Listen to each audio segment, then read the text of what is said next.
Hey y'all, welcome to the next episode of Adventures with Aggie, brought to you by Coco's Coffee House. Today we have another episode featuring the National Wheelchair Basketball Association. We're speaking with Dr. Andrea Woodson-Smith. She's a professor of adapted sport at North Carolina Central University and the vice chair of the Athlete Advisory Council of the Board of Directors at the NWBA. Please welcome Dr. Woodson-Smith. Dr. Andrea, how are you doing today? I'm doing well. Thanks for having me. Awesome. I'm so excited you're here. I know you've done lots of really cool things, so I can't wait to share your story. But let's kind of just start with your background. Can you tell me who you are and what you do? Sure. I'm a professor in Kinesiology and Recreation Administration at North Carolina Central University. And my specialty field is adaptive physical education. And I focus on the pedagogical approaches for teaching. And I also look at working with students and individuals with disabilities. Our department is mostly focused in the sciences, so I really focus on the science and working with individuals with disabilities for physical therapists, rec therapists, athletic trainers, sports medicine in general.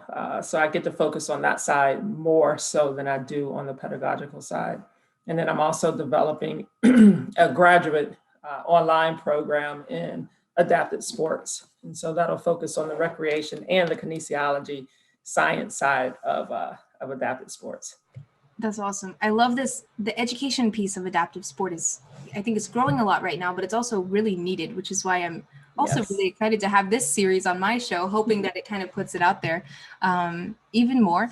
But let's backtrack a little bit. Can you tell me, I know your background's in basketball, so why basketball? How did this become your thing? You know, it's kind of a funny story. I have an older brother and he played basketball. He played basketball, football, and track.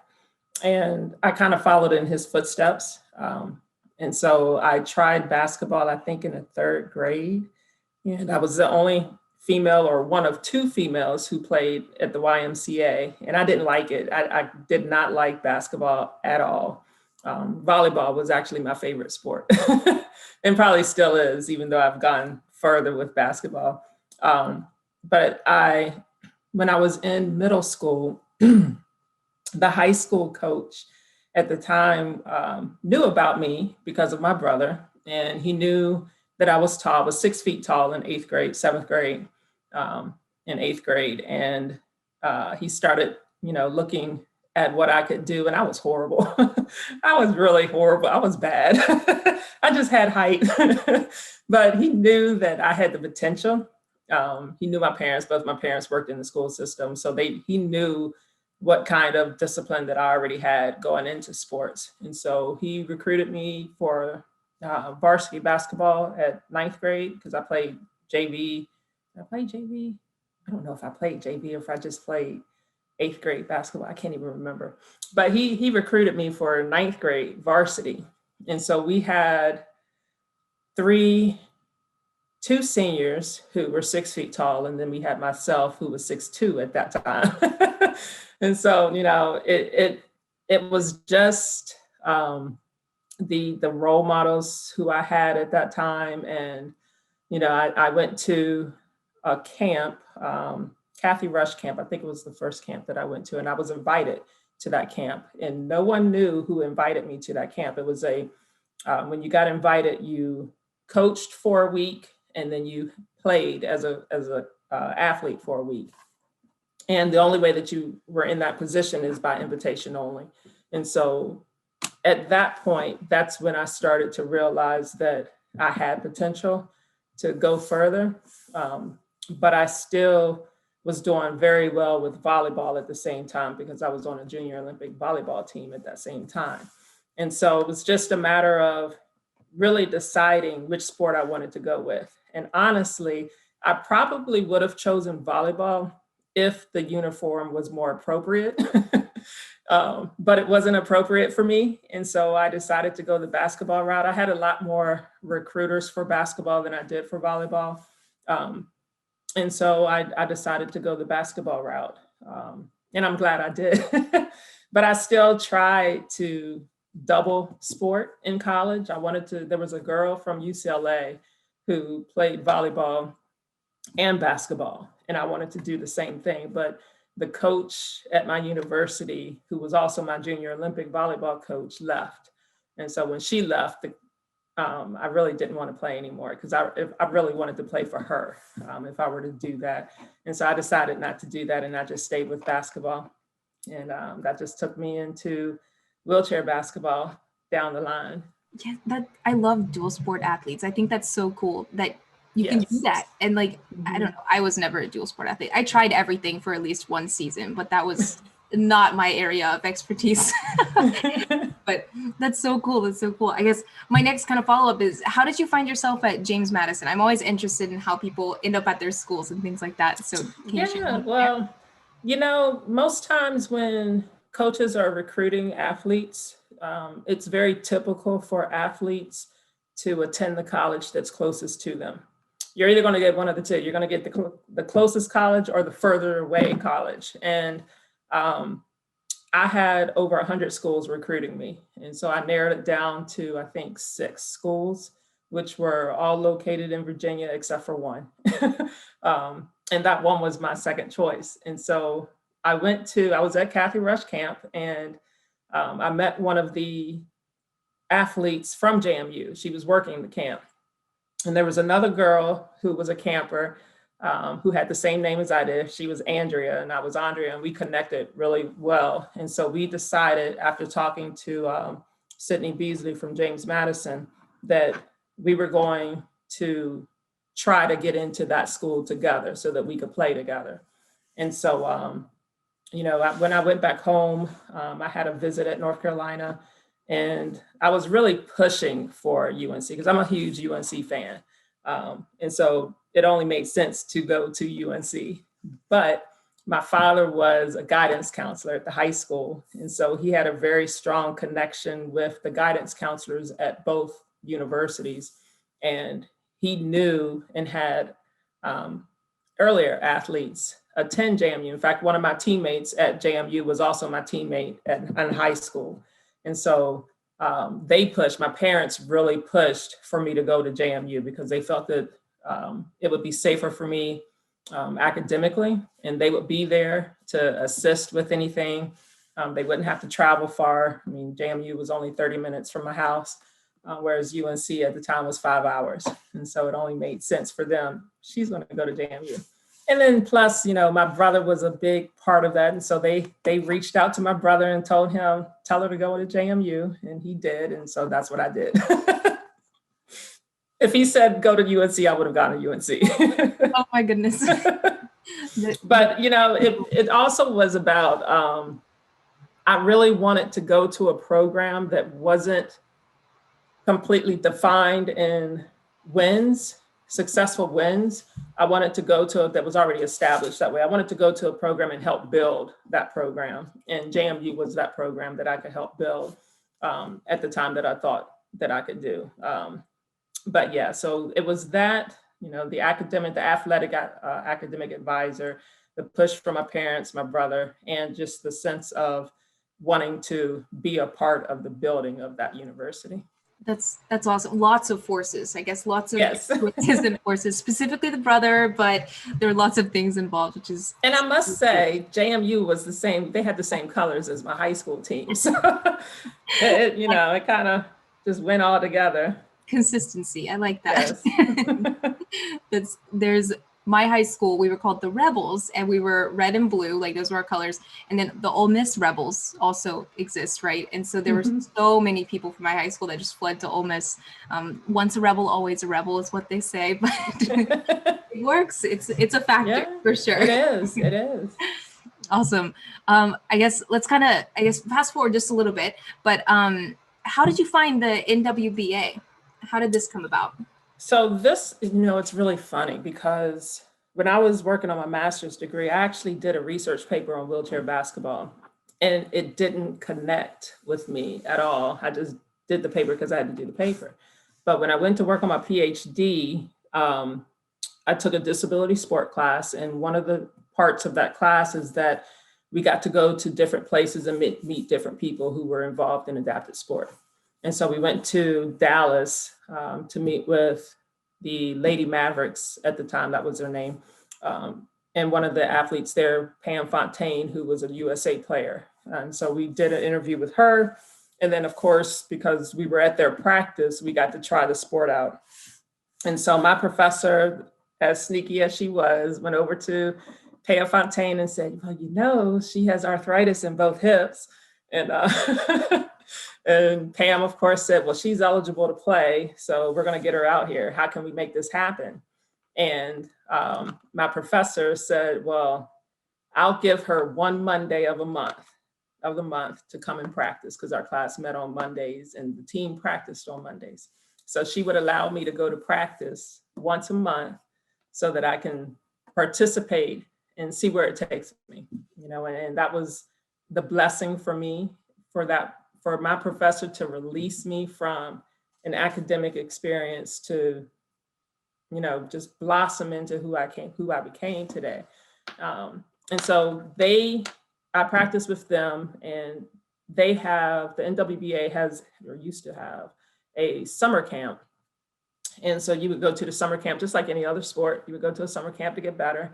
And so I went to the summer camp, and I met one of, I think he was a former USA coach. A couple of them were there, and they were the ones who were running the camp. And so they said, show me your wingspan. And I showed them my wingspan, and they said, yeah, you're going to be a USA player. And at the time, I was trying to actually transition out of sport altogether, and I just wanted to be a female. I wanted to possibly focus on coaching and not actually play any longer. And so when he said that, I was just kind of like, yeah, not going to happen. Not going to happen. But because another player came onto our team that was living in Virginia at the time, and they kept talking about how she was such a great player and she was a beast. And, you know, with my background, I'm the beast. And so I was like, no, okay, if she's going to come and she's a beast, I need to get prepared, you know. So she helped push me to become a better player. And thankfully she was on our team, and I didn't have to play against her starting off.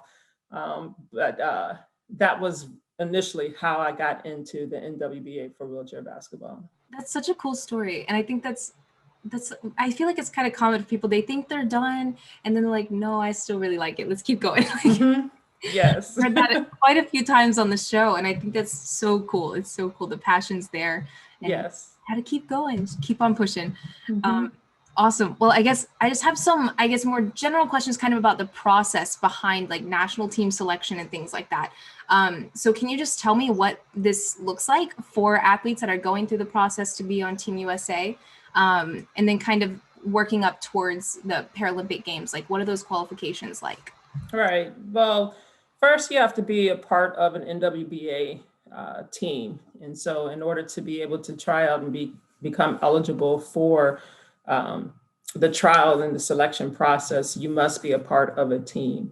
Now that is a little bit different, where we have several of our athletes, especially our male athletes, and a few female athletes who go overseas and play. And so they had to open that up to make it more capable for those who were not in the United States playing on an NWBA team who could still be able to try out. And so you basically put your name into the pool, or they'll locate you and ask if you would like to be a part of the selection process. And then you attend one camp, and they run through different types of drills and games and different things. They check your strength and all of that. And so that usually is about 4 days, 3 to 4 days. Sometimes it's a little bit longer, just depending on where the camp is located. So you go through that process to be able to make that team. And most athletes will come in at the World Championship stage. So that's usually the first competition. And then we have the Parapan stage, and some athletes will miss the World Championship and just do the Parapan and the Paralympics. And so I believe, I'm not 100% sure, I believe the men have a 2-year process where if you make the team in the Parapan, time period, then you stay. But if you try out for just the Paralympics, I don't think that is the case with the men. Now with the women, I think it's yearly, that you can try out any part within that selection process. But you go through that selection process. With the women, I think it is 2 camps before they actually select the team, depending on the numbers. And so our numbers are relatively low.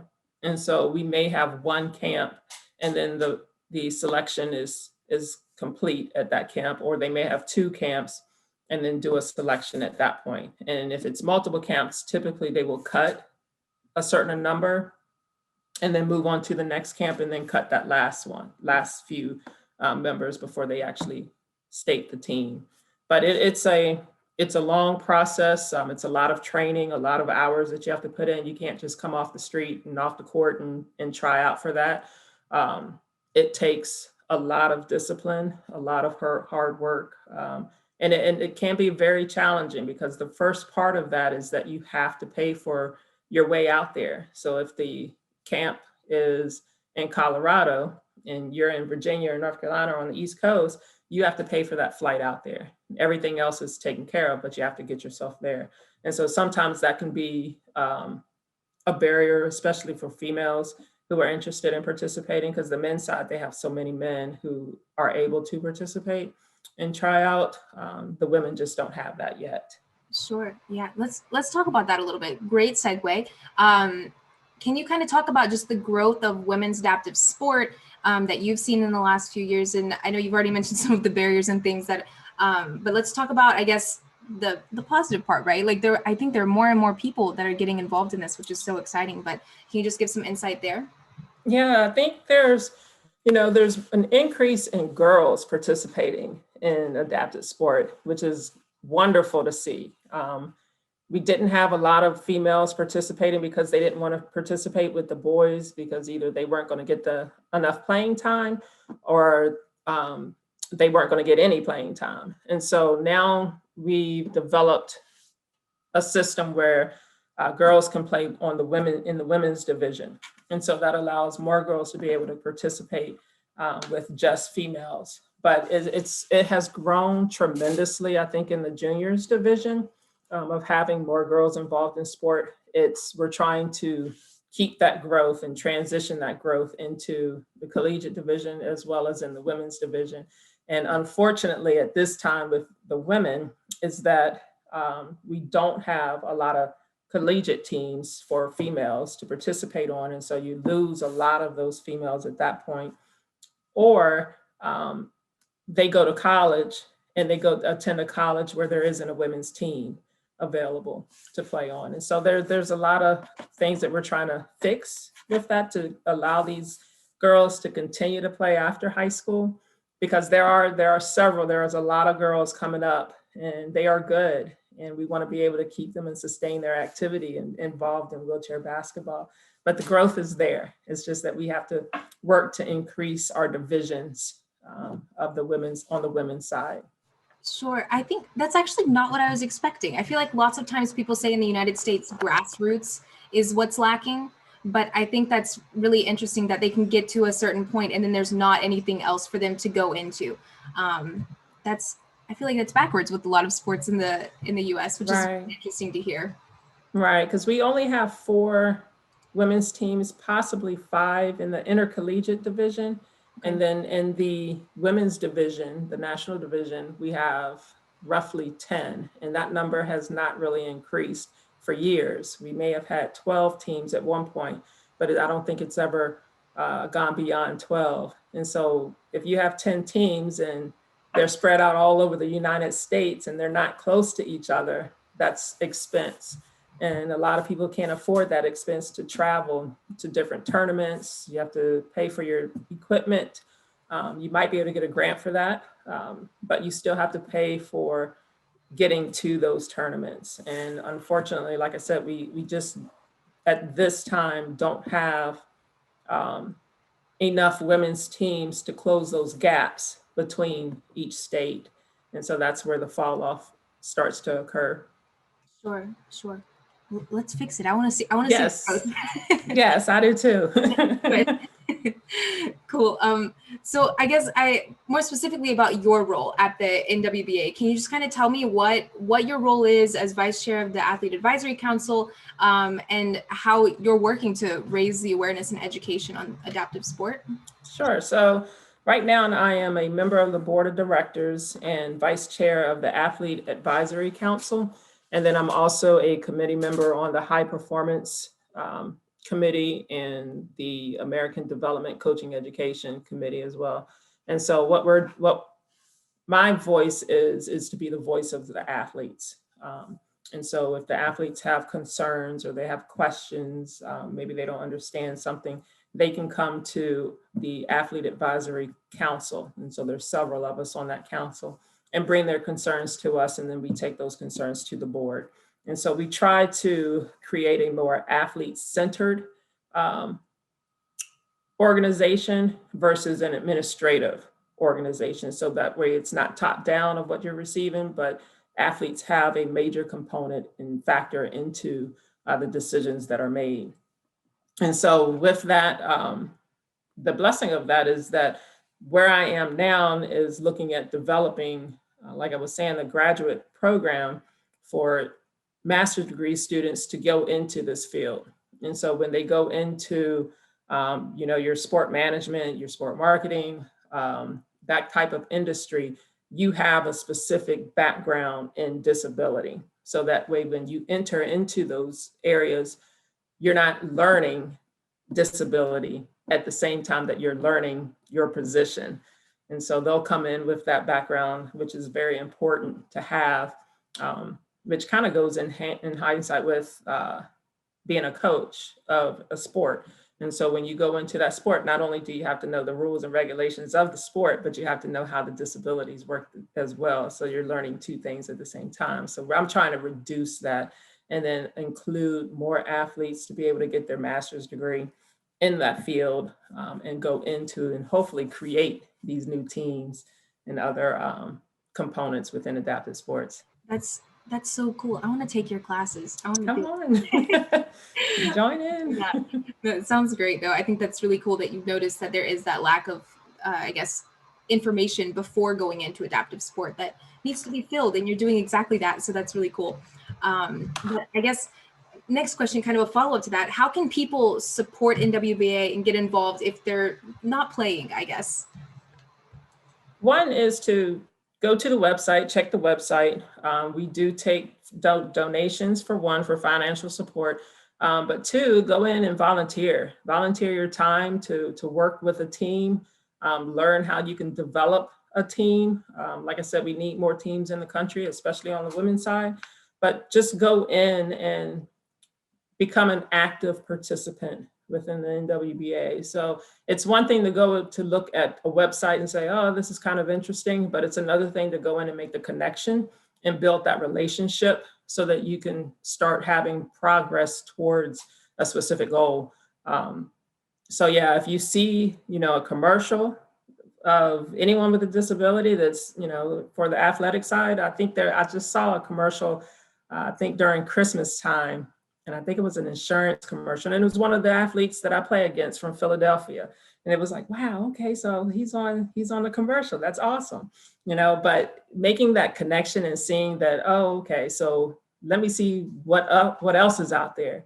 And if you know about wheelchair basketball, venture into it, because it's one of our mainstream sports.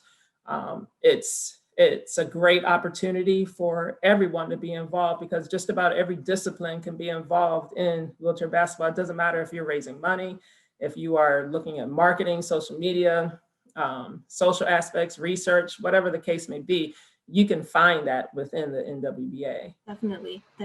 I want to be more involved now. I'm excited, but I'm so pumped to just share this story, because I feel like hopefully people will go get involved and support, and maybe we're going to, I don't know, get all the NYU kids involved or something like that. Yes. We'll see. Awesome. Well, last question for you. I end all of my shows on advice. So what is one piece of advice you would give to your younger self?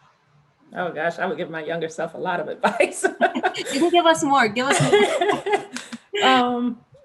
One, I think I would give myself the advice of pay attention Pay attention to the things that you actually do. Like I said, I wrote a paper on wheelchair basketball and didn't really look at what was all involved in it because I was just getting the paper done. But if at that time I noticed the eligibility factors, then I would have participated in that sport a lot sooner than what I did. So just, pay attention to everything that is focused on, things that are not things that you're not familiar with. I've had people in my life who've had disabilities, mostly intellectual disabilities, but still pay attention. Pay attention to that because it's important. It involves people, and you can't go wrong if you just pay attention. That's great advice. I think younger Andrea would appreciate it. But no, that's perfect. Thank you so much for sharing your story and giving us more insight into the NWBA in general. But yeah, thanks so much for your time. I appreciate you coming on. Absolutely. Thanks for having me. Thank you so much, Dr. Woodson-Smith, for sharing your story. Tune in on Friday morning to hear from Trooper Johnson, the head coach of the women's national wheelchair basketball team. He's also a 4-time Paralympian, 2-time bronze medalist, and he's currently down at training camp with the women's team preparing for Tokyo. So tune in on Friday morning.